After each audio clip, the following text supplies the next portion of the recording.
Қайырлы күн достар, бүгін мен сіздерге баспана маркет арқылы қалай үй кезекте тұрған азаматтарға концепция арқылы өтініш бере аламыз. Концепцияға шыққан үйлерге. Ол үшін кез келген Google Chrome'ға баспана маркет деп жазсаңыз, не осы Отбасыбанктың сайты ашылады. Осы жерде ETSP арқылы кіріп аласыз. Ең бірінші басты бетіне госпрограммы деп госпен берілетін үйлердің тізімі шығады. Міне алдарыңызда шыққандай показать все дегеніңді бассаңыз, ары қарай қай қалаларда, Қазақстан бойынша қай қалаларда концепция или госпрограммамен үйлер салынып тұр, сол көрініп тұрады. Қазір Ота Наурызбен беріліп жатыр. Мен қазір ВКО, яғни Восточный Казахстанский облыс бойынша ашық тұрғанды көрсетемін сіздерге примерно.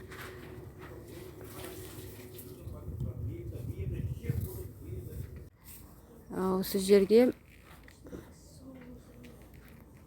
многоэтажный жилой дом деген концепция бойынша міне төменгі жасылмен жазылып тұр, концепция деп. Ота Наурыз ол бөлек программа. Тағы да міне пятиэтажный дом, жилой дом. Бұл да Восточный Казахстанский облыс бойынша қатысып жатқан үйлер. Біз қазір многоэтажный жилой дом дегенді алайық. Подробный батырмасын басамыз ары қарай.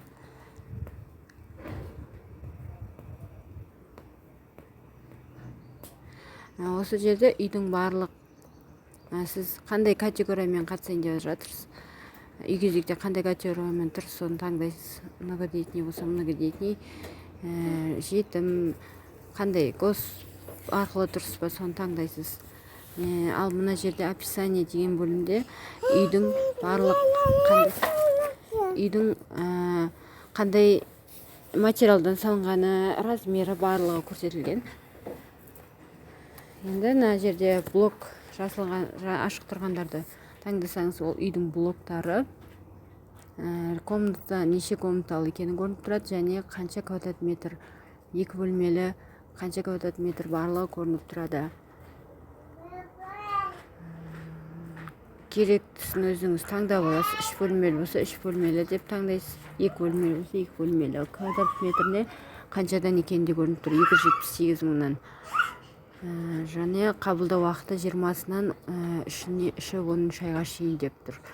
Алғашқы қабылдайтын кезде 0 теңгемен қатысуға болады. Мына жерде үйдің картасы, техпаспорты, яғни ары қарай забронировать десеңіз, сіздің қатысып жатқан адам номеріне SMS келеді, 1414-тен, соған 511 деп иә деп жауапты берсеңіз, осы жерге я подписал деп басасыз. Менде ары қарай бұл Восточный Казахстанский облыс бойынша үй кезекте тұрмағаны ары қарай жібермейді.